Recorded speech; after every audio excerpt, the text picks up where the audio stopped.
ప్రపంచంలో వందల ఆలయాలు ఉన్నా కొన్ని మాత్రమే అద్భుతాలను చూపిస్తాయి, అసాధ్యాలను నిరూపిస్తాయి. అసలు ఇది ఎలా సాధ్యం అనిపిస్తాయి. అలాంటి దేవాలయాల వరుసలో అన్నింటికన్నా ముందు ఉండే ఒకే ఒక ఆలయం ఇది. మనకు ఉన్న ఎన్నో శక్తిపీఠాలలో జ్వాలాముఖి ఆలయం ఒకటి. ఈ ఆలయం చాలా ప్రసిద్ధి చెందింది. విష్ణువు తన చక్రంతో సతీదేవి శరీరాన్ని ఖండాలుగా చేసినప్పుడు సతీదేవి నాలుక ఈ ప్రదేశంలో పడిపోయింది. అందుకే దీనిని జ్వాలాముఖి ఆలయం అని కూడా అంటారు. దీనిని జోతావాలి, నాగర్కోట్ అని కూడా పిలుస్తారు. జ్వాలాదేవి ఆలయంలో శతాబ్దాలుగా నూనె వత్తి లేకుండా సహజంగా 9 చోట్ల జ్వాలలు వెలుగుతూనే ఉన్నాయి.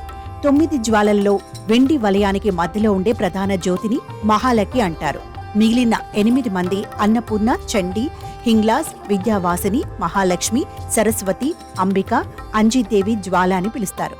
ప్రస్తుతం మందిరంలో బంగారు పూత పూసిన గోపురం, వివిధ శిఖరాలు, వెండి ప్రవేశ ద్వారం ఉన్నాయి.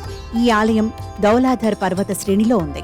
జ్వాలాముఖి దేవి గర్భగుడి లోపల ఒక రాతిలో చిన్న పగులు నుండి వెలువడే శాశ్వతమైన జ్వాలలు వస్తుంటాయి. వాటిని పూజిస్తారు. నవదుర్గలకు ప్రతీకగా ఉండే 9 జ్వాలలు ఈ క్షేత్రంలో దర్శనమిస్తున్నాయని నమ్ముతారు. మంటలు ఎప్పుడొచ్చాయో, ఎక్కడ్నుంచి మంటలు పుట్టాయో తెలియరాలేదు. దేవాలయం క్రింద భూగర్భంలో అగ్నిపర్వతం ఉందని, అగ్నిపర్వతం సహజ వాయువు జ్వాలల ద్వారా రాతి గుండా కాలిపోతుందని శాస్త్రవేత్తలు అంచనా వేశారు. కానీ అదేదీ రుజువు కాలేదు. మహారాజా రంజిత్ సింగ్ 1815లో ఆలయాన్ని సందర్శించారు. ఆయన ఆలయ గోపురానికి బంగారు పూత పూయించారు. సిమ్లా రహదారిపై సుమారు 20 కిలోమీటర్ల దూరంలో చిన్న స్థలంలో ఉంది. జ్వాలాముఖి రోడ్ రైల్వే స్టేషన్ నుండి 20 కిలోమీటర్ల దూరంలో ఉంది. ప్రతి సంవత్సరం వందల వేల మంది యాత్రికులను ఆకర్షిస్తుంది.